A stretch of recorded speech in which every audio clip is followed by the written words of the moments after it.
Hi everyone, and welcome back to my channel. Have you heard that they brought back dire wolves recently? And no, it isn't exactly dire wolves, but that is not the topic of this video, even though it kind of is.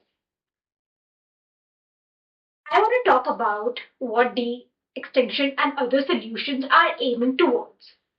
At least they say that one of the pros of this kind of research is that we will be able to combat or even solve biodiversity loss.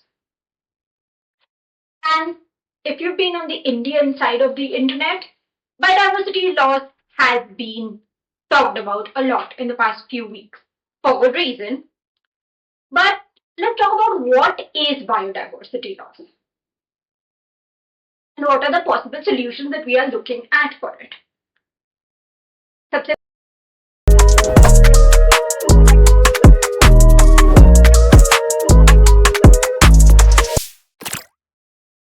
पहले let's start with what is biodiversity. Biodiversity यानी हमारे जीव जंतु, उनकी जो variety होती है जो हमें मिलती है वो है बायोडाइवर्सिटी, बायोलॉजिकल डाइवर्सिटी. इसमें हमारे फार्म डाइवर्सिटी होती है, एग्रो बायोडाइवर्सिटी, और हमारे वाइल्ड लाइफ की डाइवर्सिटी होती है बायोडाइवर्सिटी. ये बायोडाइवर्सिटी एक इकोसिस्टम बनाती है और हर इकोसिस्टम की बायोडाइवर्सिटी अलग होती है, बट ये इंटरकनेक्टेड सिस्टम होता है which is essential for life. And अगर ये बायोडाइवर्सिटी थ्रेटन होगी तो हमारी इकोसिस्टम सर्विसेज थ्रेटन होगी. These ecosystem services are of a wide range. We have aesthetic services, right? Forest की beauty, forest में जाके peace मिलना, छाव में बैठना, etc. etc. We have services which are commercial in nature, जैसे कि timber पाना, wood पाना, same thing, right? Fruits पाना, etc. etc. Medicinal herbs पाना. And उसके बाद we have the services that an ecosystem otherwise provides, जैसे कि कल्चरल सर्विसेज, नीम के पेड़ हो, बरगद के पेड़ हो जिनकी पूजा करी जा सके, या फिर सॉइल इरोशन से बचाने की सर्विसेज. पेड़ होते हैं तो सॉइल इरोशन कम होता है, फ्लड्स के चांसेस कम रहते हैं, CO2 कैप्चर्ड रहता है जिससे कि टेम्परेचर्स लोअर रहते हैं, वगैरह वगैरह. Basically we might not know what function every species in the ecosystem plays, but most of the times they do play an important function in any given ecosystem. And because of human actions and other reasons, but mainly as always human actions, when I say as always I mean in the past 100 to 100 years, because uske pehle there were other mass extinction events, aka mass events where a lot of species died, right? Dinosaurs for one, which happened due to non-human causes because some humans थे नहीं. But अभी we are looking at a huge loss of biodiversity, जिसका एक driver, if not the biggest driver, is इंसानों की कटुते. So what are we as humans doing जिससे biodiversity loss हो रहा है? क्योंकि हम solutions तभी तो ला पाएंगे जब हमें पता होगा problem हो क्यों रही है, otherwise our solutions may or may not work. So what we are doing is सबसे पहले हम जानवरों की habitat में घुस रहे हैं. अगर हम कोई भी फॉरेस्ट काटते हैं for whatever reason, whether it's for development, whether it's for agriculture, whether it's for tourism, whatever reason, वहां के जानवर डिस्प्लेस हो जाते हैं, उनके पास घर नहीं रहता है, वहां का इकोसिस्टम तबाह हो जाता है, एंड उस इकोसिस्टम की सारी सर्विसेज चली जाती है और जानवर इवेंचुअली मर जाएंगे. क्योंकि जब हम हैबिटेट फ्रैगमेंट करते हैं तो एक तो उनके खाने पानी की मुश्किल आ जाती है, दूसरा ह्यूमन एनिमल कॉन्फ्लिक्ट बढ़ जाते हैं क्योंकि अब वो जानवर शहरों में आएंगे जो कि उनके लिए तो एक कंप्लीटली न्यू एनवायरनमेंट है. प्लस अगर वो शहरों गांवों में आए तो हम उन्हें अपनी प्रोटेक्शन के लिए मारेंगे, राइट? अगर कोई जानवर आके आपकी फील्ड्स में चल रहा है, so obviously you will not want that. तो ये दूसरा रीजन भी बन जाता है बायोडाइवर्सिटी लॉस के लिए, which is this human animal conflict. तीसरा रीजन है इन्वेजिव स्पीसीज, क्योंकि कोई स्पीसीज ज्यादा बिक रही है या फिर वो फास्ट ग्रो करती है विदाउट टेकिंग इनटू अकाउंट कि उसका वाइडर इकोसिस्टम पे इम्प्लीकेशंस क्या होगा, हम उसे ले आते हैं, right? This can also happen due to climate change. Climate change अपने आप में एक पूरा बायोडाइवर्सिटी लॉस का रीजन भी है, क्योंकि अगर एक्सट्रीम टेम्परेचर्स होंगे, एक्सट्रीम वेदर इवेंट्स होंगे, बहुत सारा चेंज हो जाएगा रेन साइकिल में, तो एनिमल्स अडेप्ट कर पाए नहीं कर पाए is a toss. Right, but climate change और एक चीज करता है, जैसे कहीं क्लाइमेट चेंज या ह्यूमन एक्टिविटी जैसे कि प्लास्टिक है, so what happens is suppose is a river, plastic पे बैठ के रिवर के एक साइड के इकोसिस्टम से दूसरे साइड के इकोसिस्टम पे ट्रैवल करना बहुत इजी हो जाता है फॉर स्मॉलर ऑर्गेनिजम्स, जिससे कि इन्वेजिव स्पीसीज बढ़ सकते हैं.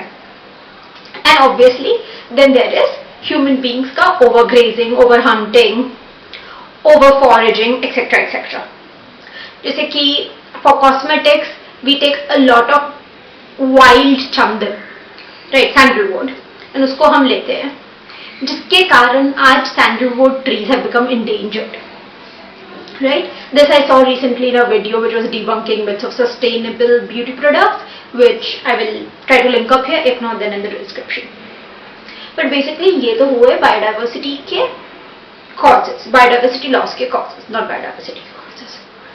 Right? अब इसके solutions क्या क्या हो रहे हैं, जैसे कि एक हमने इस वीडियो के स्टार्टिंग में देखा था, de-extinction. बेसिकली जो स्पीसीज एक्सटेंट हो जा रही है, गायब हो जा रही है, उसे वापस ले आओ साइंटिफिकली जेनेटिकली इंजीनियर करके. हैंक ग्रीन ने इसके बारे में एक बात कही है, विच इज कि चलो this can be helpful in those ecosystems जिनमें नीशेस, जिनमें जानवर जो गायब हुए उनकी नीश, उनकी जगह, उनकी जो काम करने का एरिया वो खाली है. बट फॉर सम एनिमल्स जो कि बहुत लाखों सालों पहले चले गए हैं, उनकी तो पूरी इकोसिस्टम, पूरी नीश ही गायब हो गई है.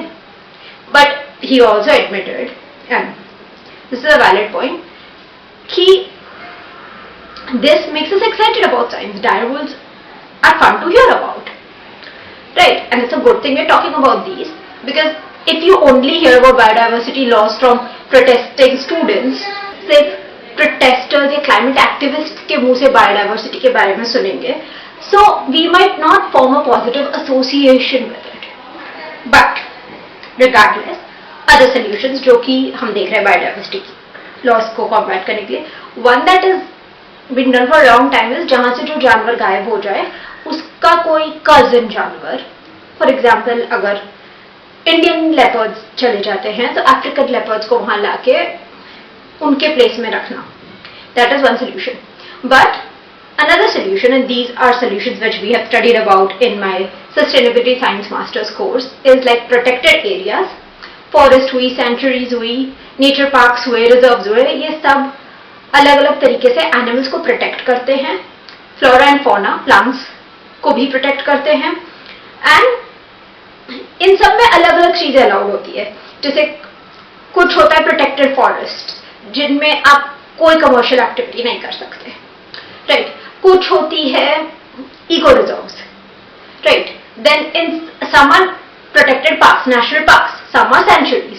सो इनमें से कुछ में आपको एक इतने अमाउंट की कमर्शियल एक्टिविटी अलाउड है जिससे कि आप इस इकोसिस्टम को डिस्टर्ब ना करें. किसी किसी में से plant related commercial activities allowed है. सो ये protected areas basically are one way to combat biodiversity loss. दूसरा way to combat biodiversity loss, as Hannah Ritchie talks about in her book Not the End of the World, is कि हम ये देखें कि biodiversity loss हो रहा है because we need, one reason is we need more land for agriculture. So हम agriculture yields को बढ़ाने की चेष्टा करें, right, in a manner that is not bad for the soil. ठीक है, this sort of sounds like evergreen revolution spoken about by Professor Swaminathan for India. So there's that. Another way to protect biodiversity, which ties in with the cultural benefits that an ecosystem gives us, is sacred forests, right? This has been done a lot because people recognize the importance of these trees. They attach them with some sort of religion, some sort of cultural practice, and make them sacred so that nobody logs the trees there. So there's that. And then there is another form of biodiversity conservation, which is ex situ conservation or conservation, which is done away from the natural habitat. अभी तक हमने जो बात की protected forests, biosphere reserves, sacred forests, natural parks, etc. etc. ये सब होती है एनिमल्स जो उनकी हैबिटेट पे उन्हें प्रिजर्व किया जाए या फिर वैसे एरिया में उन्हें प्रिजर्व किया जाए, उससे मिलते जुलते एरिया में. बट एक्स सीटू हुई उनकी हैबिटेट से दूर, जैसे सीड बैंक्स हुई, डीएनए बैंक्स हुई, जीन बैंक्स हुई, etcetera.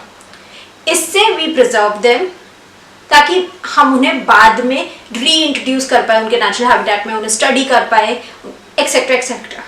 So now the question arises, where do these de-extinction programs fall? Obviously it's a mix of XA2 and NCA2 because there was some gene modification, and then obviously they are going to do it for, hopefully for animals who will be released in the natural habitat, but that remains to be seen. But yes, now we have another form of biodiversity conservation program alongside our zoos and our protected forests and all the nuances and the controversies surrounding such approaches. For example, is ecotourism a good idea to encourage people to protect biodiversity or not? That's a hot topic, and one that really needs to be discussed, because sustainable development means we develop while protecting our natural resources for the future generations, right? In such cases, I welcome your thoughts and opinions in the comments, and that's it for today. To know more about these topics in details and एक individual level पे आप क्या कर सकते हैं biodiversity को बचाने के लिए, I have linked my blog down below.